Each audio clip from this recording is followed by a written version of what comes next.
দাবি মানার আশ্বাসে জগন্নাথ শিক্ষার্থীদের আন্দোলন প্রত্যাহার, কাল থেকে ক্লাসে ফেরার ঘোষণা।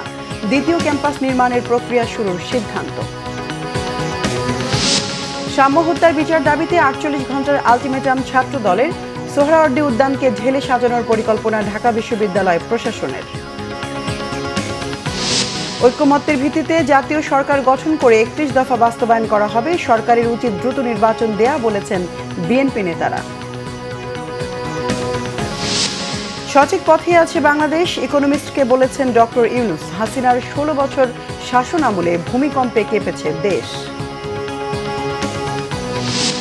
চাকা খুলে গেলেও নিরাপদে শাহজালালাইনে অবতরণ করেছে কক্সবাজার থেকে আসা বিমান। পাইলটের দক্ষতায় বেঁচে গেল ৭১ যাত্রী। দেখছিলেন ক্রাউন সিমেন্ট সংবাদ শিরোনাম। এবারে বিস্তারিত। দাবি পূরণের আশ্বাসে অবশেষে আন্দোলন প্রত্যাহার করে নিল জগন্নাথ বিশ্ববিদ্যালয়ের শিক্ষক শিক্ষার্থীরা। আগামীকাল থেকে ফিরবেন ক্লাস পরীক্ষায়। তবে দাবি পূরণ নিয়ে কোনো রকম গড়িমসি করলে আবারও আন্দোলনের হুঁশিয়ারি বিশ্ববিদ্যালয়ের শিক্ষক শিক্ষার্থীদের। শুক্রবার রাতে এসব কথা জানান বিশ্ববিদ্যালয় শিক্ষক সমিতির সাধারণ সম্পাদক অধ্যাপক রইস উদ্দিন। ওবায়দুল্লাহ মামুনের প্রতিবেদনে বিস্তারিত। টানা ৩ দিন আন্দোলনের পর শুক্রবার রাতে সরকারের দাবি পূরণের আশ্বাসে আন্দোলন থেকে সরে দাঁড়ায় জগন্নাথ বিশ্ববিদ্যালয় শিক্ষক শিক্ষার্থীরা। বিশ্ববিদ্যালয়ের শিক্ষার্থীদের আন্দোলনের বিষয়ে শুক্রবার শিক্ষা, অর্থ ও পরিকল্পনা মন্ত্রণালয়ের সঙ্গে বৈঠকে বসে বিশ্ববিদ্যালয় মঞ্জুরি কমিশন ও বিশ্ববিদ্যালয়ের শিক্ষক প্রতিনিধিরা। বৈঠক শেষে সন্ধ্যা ৭টায় যমুনার সামনে অনশন ভাঙাতে আসেন বিশ্ববিদ্যালয় মঞ্জুরি কমিশনের চেয়ারম্যান ও জগন্নাথ বিশ্ববিদ্যালয়ের উপাচার্য। পরে তারা জানান, সরকার আগামী বাজেটে বরাদ্দ বৃদ্ধি, অস্থায়ী হল ও স্থায়ী ক্যাম্পাস নির্মাণের বিষয়ে সিদ্ধান্ত নিয়েছে। সরকারের পক্ষ থেকে বিশ্ববিদ্যালয়ের পরিচালন বাজেট বৃদ্ধির সিদ্ধান্ত নেওয়া হয়েছে। বাজেট বৃদ্ধি করার মাধ্যমে শিক্ষার্থীদের প্রথম দাবির বিষয়ে সিদ্ধান্ত নেওয়া হয়েছে।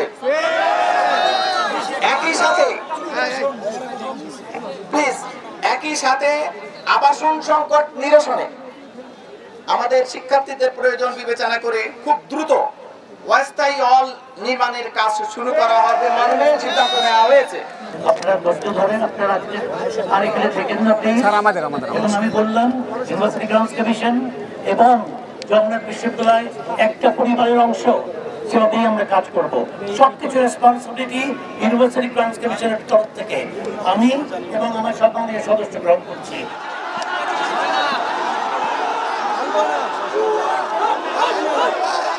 কিন্তু তাদের বক্তব্য স্পষ্ট না হয় যমুনার সামনে অবস্থানে অনড় থাকেন শিক্ষার্থীরা।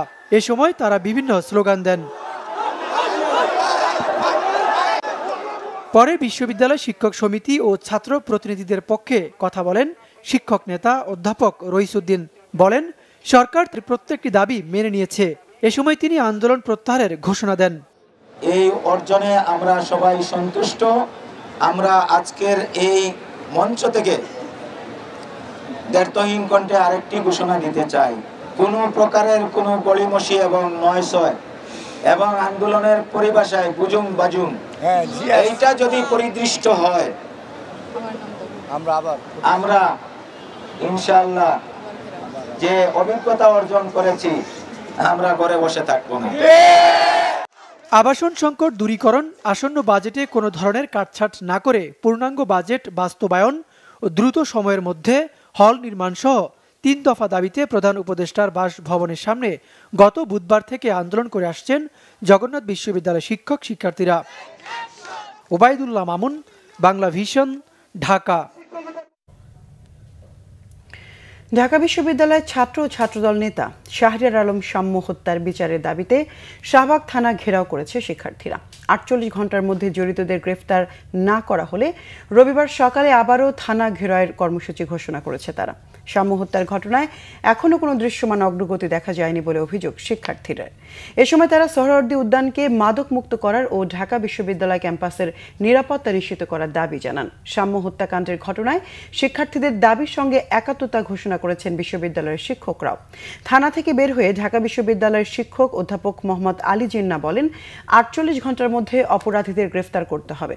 ঘটনা তদন্তে ও আসামিদের গ্রেফতারে নিরলসভাবে কাজ করার কথা জানিয়েছে পুলিশ।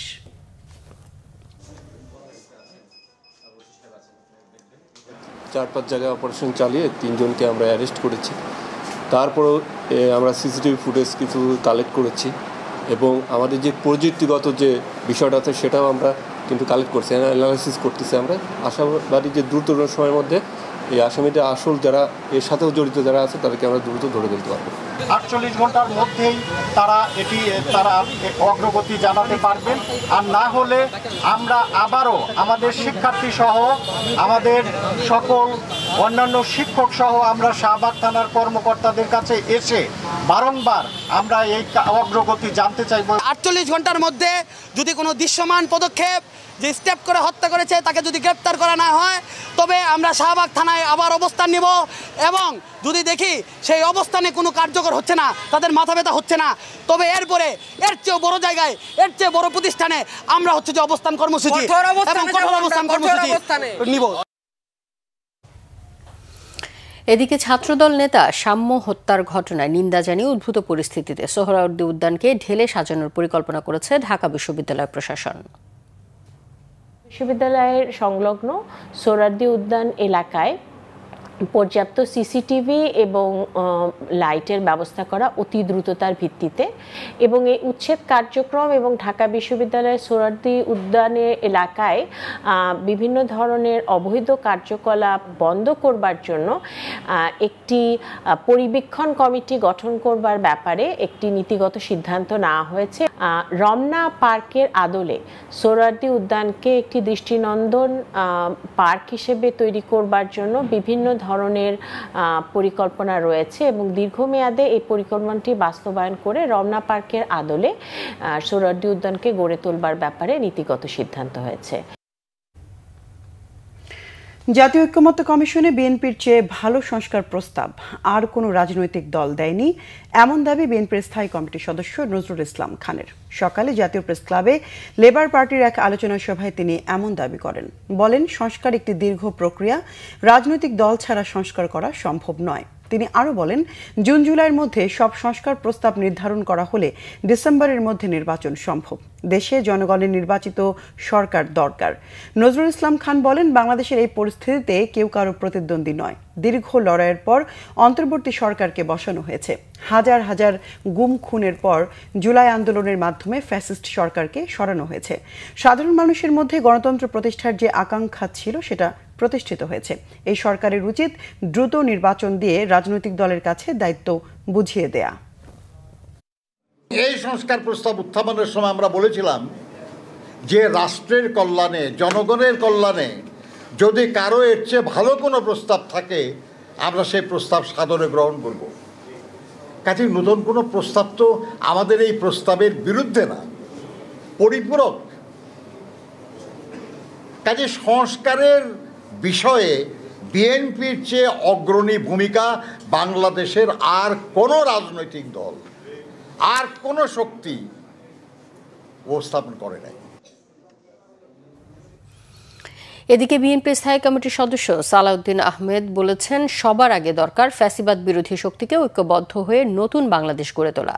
খুলনায় শিক্ষা, স্বাস্থ্য ও মৌলিক অধিকার নিয়ে তারুণ্যের ভাবনা শীর্ষক সেমিনারে প্রধান অতিথির বক্তব্যে তিনি একথা বলেন। সালাউদ্দিন আহমেদ আরও বলেন, আওয়ামী লীগ ট্যাক্স সেক্টরে যে দুর্নীতি করেছে তার অর্ধেক ঠেকানো গেলেও শিক্ষা বাজেট দ্বিগুণ ও স্বাস্থ্য বাজেট 3 গুণ করা যেত। আওয়ামী লীগ 2014, 18 ও 24-এ প্রবঞ্চনামূলক সরকার প্রতিষ্ঠা করেছিল, যার মধ্যে দিয়ে দুর্নীতিকে প্রাতিষ্ঠানিক রূপ দেওয়া হয়েছিল।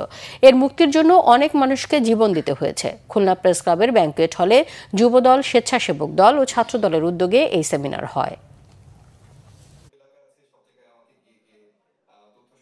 সেন্ট্রালাইজড অথরিটারিয়ান গভর্নমেন্টের সৃষ্টি হয়েছিল অবৈধভাবে শেখ হাসিনার সময়। যাই হোক, সেই রকম পরিস্থিতি থেকে মুক্তির জন্য আমাদেরকে শত সহস্র জীবন দিতে হয়েছে। সেই রকম পরিস্থিতি থেকে এই জাতিকে মুক্ত করার জন্য শহীদের যে রক্ত, তার রক্তের যে প্রত্যাশা এবং আকাঙ্ক্ষা, সেটাকে ঊর্ধ্বে তুলে ধরে ফ্যাসিবাদ বিরোধী জাতীয় ঐক্যকে শক্তিতে রূপান্তরিত করে সবার আগে বাংলাদেশ, এই নীতি আমাদের প্রতিষ্ঠা করতে হবে। বিচার সংস্কার ও নির্বাচন একসঙ্গে এগিয়ে নিতে অন্তর্বর্তী সরকারের প্রতি আহ্বান জানিয়েছেন গণসংহতি আন্দোলনের প্রধান সমন্বয়কারী জুনায়েদ সাকি। সকালে জাতীয় প্রেস ক্লাবের সামনে ফারাক্কা লং মার্চের 50 বছর উপলক্ষে এক বিক্ষোভ সমাবেশে তিনি বলেন, বিচার সংস্কার ও নির্বাচনের জন্য সুস্পষ্ট রোডম্যাপ তৈরি করে বাংলাদেশকে একটা যথাযথ উত্তরণের দায়িত্ব পালন করুন। জনগণের মধ্যে অনৈক্য সৃষ্টি হয় এরকম কাজ না করার অনুরোধ জানান জুনায়েদ সাকি। বলেন, বর্তমান বাংলাদেশকে গড়তে হলে নতুন রাজনৈতিক বন্দোবস্ত যথার্থভাবেই গণমানুষের জন্য হতে হবে। দেশের এই সংকটে অন্তর্বর্তী সরকারের উচিত রাজনৈতিক সব দলের সাথে আলোচনায় বসা। মানুষ সংস্কার চায়, মানুষ নির্বাচন চায়, এবং এই তিনটা জিনিসকে একসাথে চালিয়ে নিন। সমস্ত রাজনৈতিক পক্ষের সাথে আরো নিবিড় আলোচনা করুন এবং ইতিমধ্যে যতগুলো সমস্যা তৈরি হচ্ছে সেই সমস্যাগুলোকে দ্রুত সমাধান করে আজকে জনগণের যে ঐক্য, সেই ঐক্যকে ফিরিয়ে আনুন। অন্তর্বর্তী সরকার সঠিক পথে আছে এবং বাংলাদেশের জনগণ সরকারের সঙ্গে রয়েছে বলে মন্তব্য করেছেন প্রধান উপদেষ্টা ডক্টর মোহাম্মদ ইউনূস। যুক্তরাজ্য ভিত্তিক সাময়িকী দ্য ইকোনমিস্টকে দেয়া এক সাক্ষাৎকারে এই মন্তব্য করেন প্রধান উপদেষ্টা। বৃহস্পতিবার প্রকাশিত প্রতিবেদন অনুযায়ী ডক্টর মোহাম্মদ ইউনূস বলেন, গত 16 বছরে বাংলাদেশ এক ধরনের রাজনৈতিক ভূমিকম্পের মধ্য দিয়ে গেছে। শেখ হাসিনা সরকারের একনায়কতান্ত্রিক শাসনের প্রতি ইঙ্গিত করে তিনি বলেন, শেখ হাসিনার পতনের পর আওয়ামী লীগ সরকারের নানা দুর্নীতির চিত্র সামনে এসেছে। আওয়ামী লীগের আমলে প্রতি বছর প্রায় $16 বিলিয়ন দেশ থেকে পাচার হয়েছে। এই সময়ে দেশের যা ধ্বংস হয়েছে, অন্তর্বর্তী সরকার তার সবকিছুই ঠিক করার চেষ্টা করছে বলে জানান ডক্টর মোহাম্মদ ইউনূস। জনগণ পাশে থাকায় পরিবর্তনে আশাবাদী তিনি। পরিবর্তন সহজ না হলেও নতুন বাংলাদেশ গড়ার লক্ষ্যে প্রধান রাজনৈতিক দলগুলোর সাথে ঐকমত্য কমিশন কাজ করছে বলে জানান প্রধান উপদেষ্টা। স্পষ্ট করে বলেন, সবকিছু ঠিক থাকলে এই বছরের ডিসেম্বর অথবা আগামী বছরের জুনের মধ্যে নির্বাচনের আয়োজন করা হবে। প্রাণে বাঁচল বিমানের 71 যাত্রী। তাদের নিয়ে নিরাপদে ল্যান্ড করেছে চাকা খুলে যাওয়া কক্সবাজার বিমানবন্দর থেকে ছেড়ে আসা ঢাকাগামী বিমান বাংলাদেশের ফ্লাইটটি। বিমান বাংলাদেশের মহাব্যবস্থাপক ABM রওশন কবির জানিয়েছেন, পাইলট প্রথম চেষ্টাতেই দুপুর 2:22 ফ্লাইটটি নিরাপদে অবতরণে সক্ষম হন। সুস্থ ও নিরাপদে নেমেছে যাত্রী এবং ক্রু সহ সবাই। রিপোর্ট ফরুক বাবুর। কক্সবাজার আন্তর্জাতিক বিমানবন্দর থেকে ছেড়ে আসার সময় খুলে পড়ে বিমানের বাংলাদেশ এয়ারলাইন্সের এক চাকা। বিমানের বাঁ পাশের ল্যান্ডিং গিয়ার হিসেবে কাজ করে এই চাকাটি। শুক্রবার দুপুর 1:35 ঢাকার উদ্দেশ্যে কক্সবাজার ছেড়ে আসে বিমানের ফ্লাইট BG 436। এতে এক শিশুসহ 71 জন যাত্রী ছিল। হযরত শাহজালাল আন্তর্জাতিক বিমানবন্দরে আসার পথে বাম পাশের ল্যান্ডিং গিয়ার চাকার সমস্যা দেখা দিলে কন্ট্রোল টাওয়ারকে জানানো হয়। তাৎক্ষণিক বিমানবন্দর কর্তৃপক্ষ প্রয়োজনীয় সতর্কমূলক ব্যবস্থা নেয়। ফ্লাইটটি পরিচালনা করছিলেন বিমান বাংলাদেশ এয়ারলাইন্সের পাইলট ক্যাপ্টেন বিল্লাল। উড্ডয়নের পরপরই পাইলট ঢাকার এয়ার ট্রাফিক কন্ট্রোলকে জানান জরুরি অবতরণের কথা। পাইলটের বার্তা পাওয়ার সাথে সাথে ঢাকার হযরত শাহজালাল আন্তর্জাতিক বিমানবন্দর জরুরি অবতরণের প্রস্তুতি নেয়। তৈরি রাখা হয় ফায়ার সার্ভিস। একটা বিকট আওয়াজ হলো, যেটা আমরা বুঝতে পারলাম যে কোনো একটা সমস্যা হয়েছে। তো পাইলট 2-3 বার বললো যে ল্যান্ডিং, কিন্তু ল্যান্ড করতেছে না, বারবার উড়াউড়ি করতেছে। যাত্রীরা সবাই একটু আতঙ্কে হয়েছিলাম আর কি। প্লেনটা ফ্লাই করার সাথে সাথে চাকা খুলে যায়, তাদের সে দায়িত্বটা কোথায় এসে পালন করছে। আকাশে উঠছে তখনই ওনারা বুঝতে পারছে, সম্ভবত আগে আমাদের বলে নাই। যখন আমাদের ঢাকায় আসার পর বিমানটা নামবে তখন ওনারা বলছে যে জরুরি ল্যান্ডিং করতে হবে। বিমান বাংলাদেশ এয়ারলাইন্সের মহাব্যবস্থাপক ABM রওশন কবির জানান, কক্সবাজার বিমানবন্দরের রানওয়ে থেকে আকাশে ওড়ার পর চাকা খুলে যাওয়ার খবরে ফ্লাইটটি ইমার্জেন্সি ঘোষণা করা হয়। এখানে তো আপনার দুইটা 4টা হুইল থাকে, এর মধ্যে একটা হুইল যেহেতু খুলে গেছে, ওই সাইডে তো আপনার একটা হুইল ছিলই, যার ফলে নর্মালি মানে সেফলি ল্যান্ড করছে। যাত্রী ছিল 70+1। টেকআপ করে কিছুক্ষণ পরে এটা এয়ার কন্ট্রোল থেকে বলা হয় যে একটা হুইল খুলে গিয়েছিল, খুলে পড়ে গেছে, এবং পরবর্তীতে তারা পাইলট ইন কমান্ড যিনি ছিলেন তাকে জানিয়েছে। তিনি জানার পরে এয়ারক্রাফটের ভিতরে যে ফ্রিকেশন নেওয়ার দরকার সেগুলো নিয়েছিলেন এবং উনি ইমার্জেন্সি ডিক্লেয়ার করেছিলেন এয়ারক্রাফটের ভিতরে। বিমানের বিশেষজ্ঞ দল জানিয়েছে, পেছনের এক চাকাতেও বিমান জরুরি অবতরণ করতে পারে। স্বাভাবিক রয়েছে হযরত শাহজালাল আন্তর্জাতিক বিমানবন্দরের অন্যান্য ফ্লাইটের উড্ডয়ন। ফররুখ বাবু, বাংলা ভিশন, ঢাকা। ঐতিহাসিক লং মার্চ দিবসে শহীদ আবরার ফাহাদ এভিনিউ থেকে ঘোষণা করা হলো জাতীয় নাগরিক পার্টি এনসিপির যুব সংগঠন জাতীয় যুব শক্তির। এতে আহ্বায়ক করা হয়েছে অ্যাডভোকেট তারিকুল ইসলামকে, সদস্য সচিব ডাক্তার জাহিদুল ইসলাম এবং মুখ্য সংগঠক ইঞ্জিনিয়ার ফরহাদ সোহেল। লিটন খানের ছবিতে রিপোর্ট করছেন নাবিল জাহাঙ্গীর। জুলাই গণ অভ্যুত্থান এবং কর্তৃত্ববাদী আওয়ামী লীগ সরকারের পতনে অগ্রণী ভূমিকা পালন করে বৈষম্য বিরোধী ছাত্র আন্দোলন। 5ই আগস্টের পরে নানা পট পরিবর্তনের মধ্য দিয়ে সংগঠনটির নেতৃবৃন্দের সম্মেলনে গঠিত হয় জাতীয় নাগরিক পার্টি এনসিপি। এবার আত্মপ্রকাশ করল এনসিপির যুব সংগঠন জাতীয় যুব শক্তি। শুক্রবার বিকেলে রাজধানীর গুলিস্তানে আবরার ফাহাদ এভিনিউতে এনসিপির মুখ্য সমন্বয়ক নাসিরউদ্দিন পাটোয়ারি ঘোষণা করেন যুব শক্তির আহ্বায়ক কমিটির সদস্যদের নাম। আহ্বায়ক হিসেবে আমি মনোনয়ন করছি অ্যাডভোকেট মোহাম্মদ তরিকুল ইসলাম। পরে মঞ্চে ওঠেন জাতীয় যুব শক্তির সদস্য সচিব ডাক্তার জাহিদুল ইসলাম। জানান 131 সদস্যের কমিটি হবে যুব শক্তির।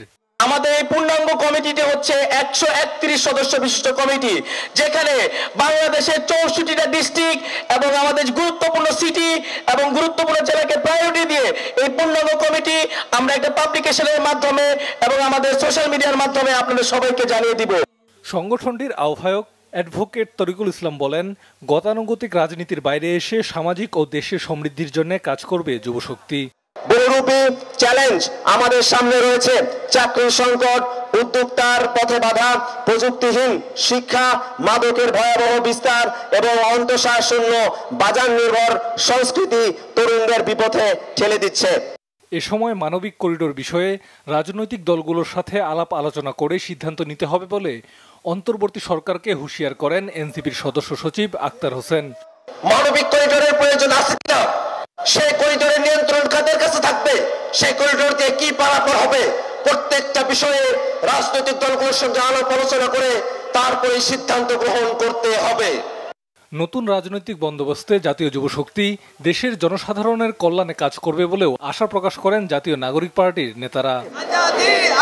নাবিল জাহাঙ্গীর, বাংলা ভিশন, ঢাকা। নারী বিষয়ক সংস্কার কমিশনের সুপারিশ নিয়ে কুসংস্কার সৃষ্টিকারীদের বিরুদ্ধে ব্যবস্থা নেওয়ার জোর দাবি জানিয়েছেন নারী বিষয়ক সংগঠনগুলো। বিকেলে মানিক মিয়া এভিনিউয়ে নারীর ডাকে মৈত্রী যাত্রার ব্যানারে আয়োজিত এক প্রতিবাদ সমাবেশ থেকে এ দাবি জানানো হয়। অভিযোগ করা হয়, নারী কমিশনের দাবিগুলোর ক্ষেত্রে ভয় ভীতি ও হুমকির মুখে সরকার নীরব। শুভ মাহফুজের রিপোর্ট। শুক্রবার বিকেলে প্রগতিশীল নারী, শ্রমিক, শিক্ষার্থী, শিক্ষক, সাংস্কৃতিক কর্মী, পেশাজীবী সহ বিভিন্ন শ্রেণী পেশার মানুষ অংশ নেন নারীর ডাকে মৈত্রী যাত্রার এই সমাবেশে, যেখানে পাহাড় থেকে সমতল সব শ্রেণী পেশার মানুষ কাঁধে কাঁধ মিলিয়ে অংশ নেয় এ আয়োজনে।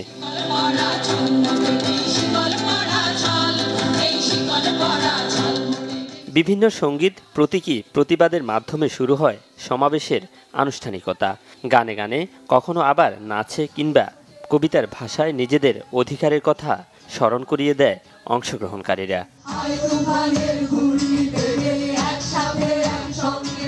ঘোষণাপত্র থেকে দাবি তোলা হয় সম্প্রতি নারী বিষয়ক সংস্কার কমিশনের সুপারিশ নিয়ে কুসংস্কার সৃষ্টিকারীদের বিরুদ্ধে দ্রুত ব্যবস্থা নেয়ার। এছাড়া সম অধিকার প্রতিষ্ঠায় বাধা সৃষ্টিতে একটি পক্ষ অধিকারকে ধর্মের বিপরীতে দাঁড় করানোর অপচেষ্টা চালাচ্ছে বলেও অভিযোগ করা হয়। দাবি তোলা হয় আসন্ন নির্বাচন থেকে 33% নারী প্রতিনিধি করার। জাতীয় ঐক্যের দোহাই দিয়ে নারী বা অন্য কোনো প্রান্তিক গোষ্ঠীর অধিকার, মর্যাদা ও সমাজ ন্যায্য অবস্থানের দাবিকে অস্বীকার করা যাবে না। আমরা মনে করিয়ে দিতে চাই, কৃষকের ভূমির অধিকার থেকে শুরু করে পরিবেশগত ন্যায্যতা প্রতিটি নারী সংক্রান্ত বিষয় এবং নারীর অধিকার একটি ন্যায় ভিত্তিক সমাজের নির্ণায়ক। নারী ও প্রান্তিক জনগণের শিক্ষা, স্বাস্থ্য, সামাজিক অর্থনৈতিক ক্ষমতায়নের অন্তর্বর্তী সরকারকে আশু পদক্ষেপ গ্রহণ করতে হবে। আমাদের বিরুদ্ধে সহিংসতা ও বৈষম্য চালিয়ে যাওয়ার প্রচেষ্টা আমরা মেনে নেব না।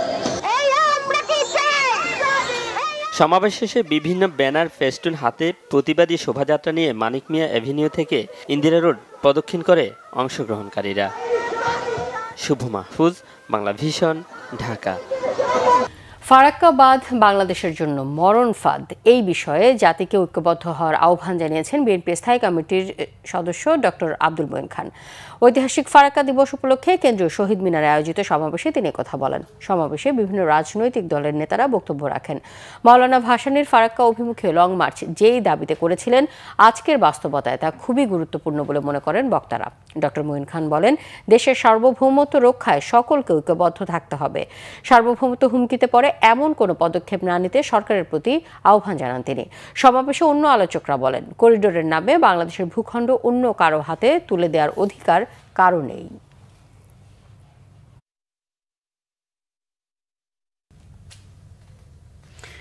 বাংলাদেশ এনার্জি রেগুলেটরি কমিশনের নির্ধারিত দামে বাজারে বিক্রি হচ্ছে না এলপিজি সিলিন্ডার।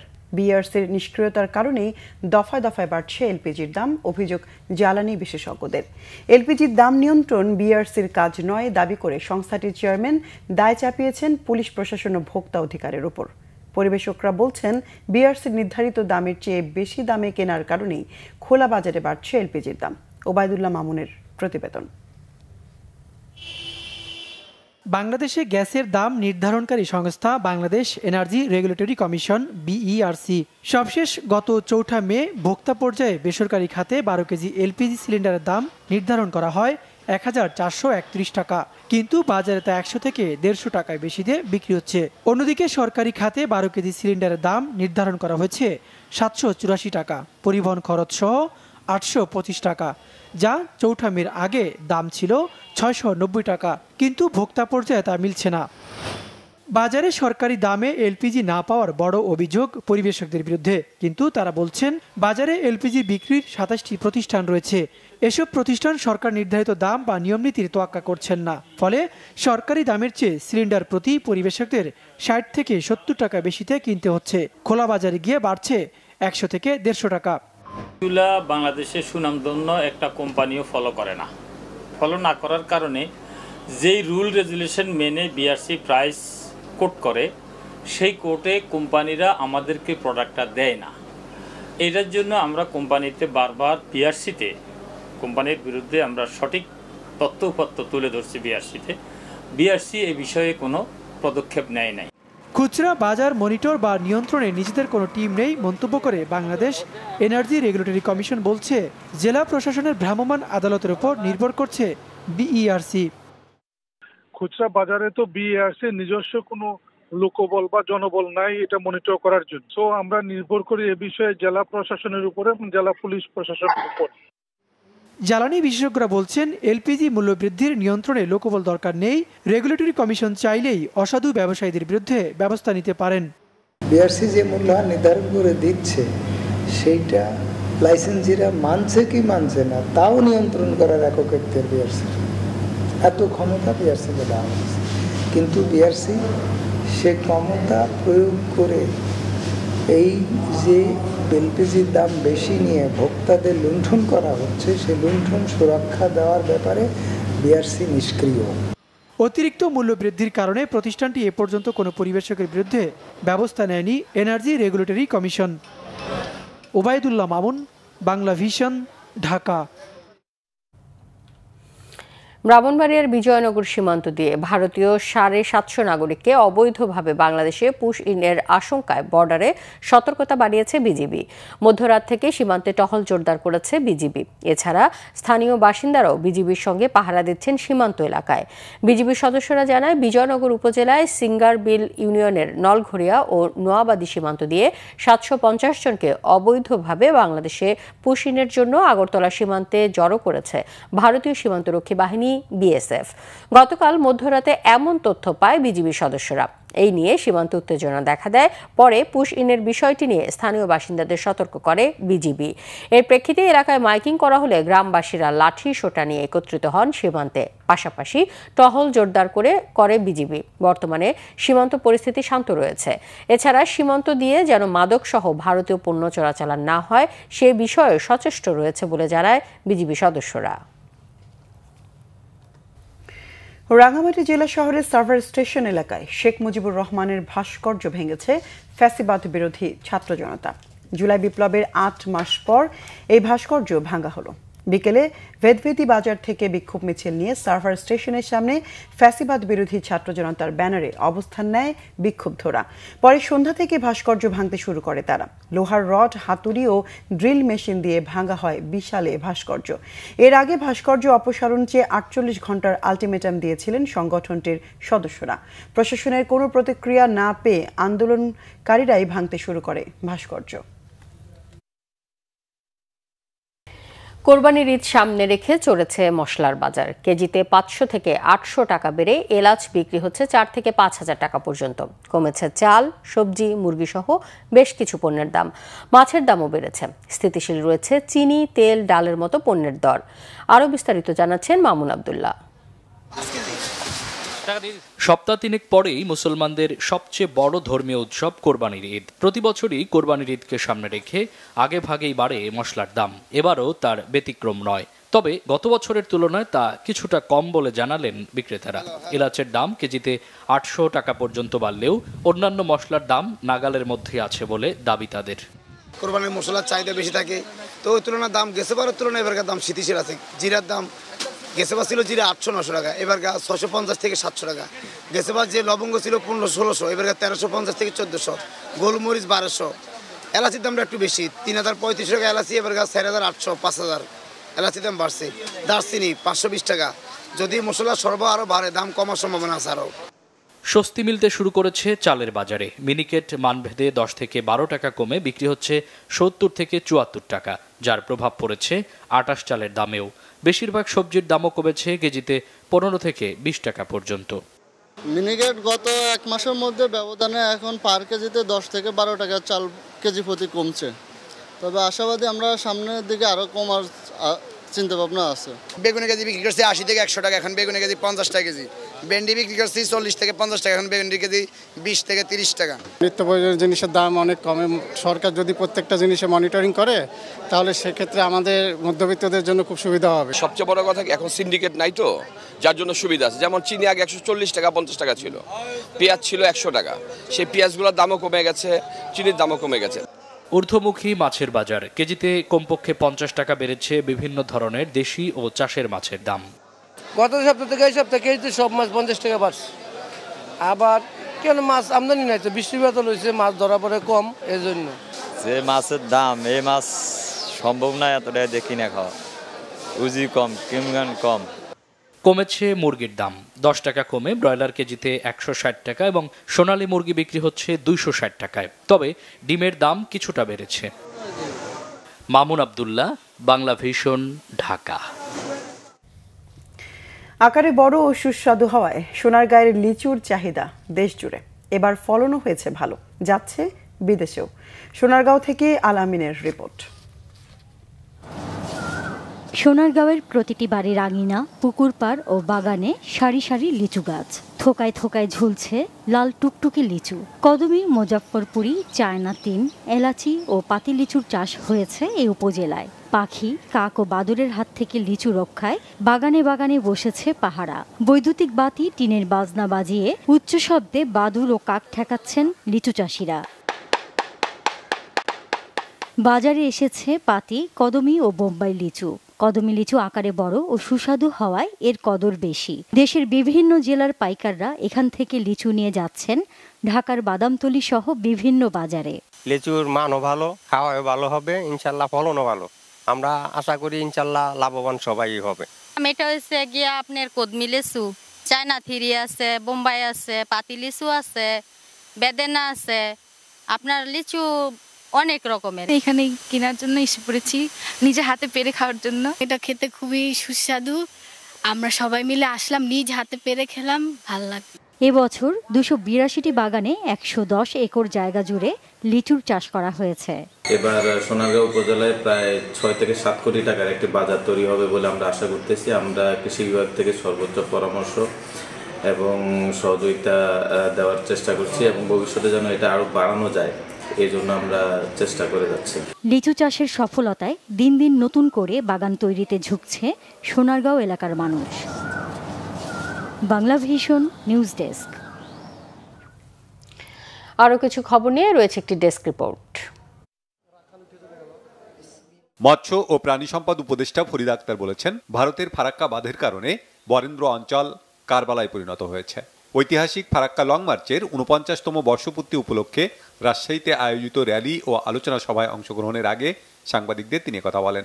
এ সময় তিনি আরও বলেন, পদ্মার পানির ন্যায্য হিস্যার জন্য ভারতের সাথে চুক্তি নবায়ন করা হবে।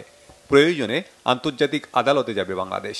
দিবসটি উপলক্ষে বিকালে রাজশাহী কলেজের সামনে থেকে শোভাযাত্রা বের করা হয়। অবিলম্বে নির্বাচনী রোডম্যাপ ঘোষণার দাবি জানিয়েছেন বিএনপি চেয়ারপারসনের উপদেষ্টা বীর মুক্তিযোদ্ধা জহিরুল হক শাহজাদা মিয়া। বিকালে ফরিদপুর সদরপুরের চর বালাসিয়া সরকারি প্রাথমিক বিদ্যালয় মাঠে এক সমাবেশে তিনি কথা বলেন। বিএনপির ভারপ্রাপ্ত চেয়ারম্যান তারেক রহমান ঘোষিত রাষ্ট্র মেরামতের ৩১ দফা বাস্তবায়নে সকলকে ঐক্যবদ্ধভাবে কাজ করার আহ্বান জানান তিনি। বিএনপির ভারপ্রাপ্ত চেয়ারম্যান তারেক রহমানের রাষ্ট্র কাঠামো মেরামতের ৩১ দফা বাস্তবায়নে আলোচনা সভা হয়েছে সাভারে।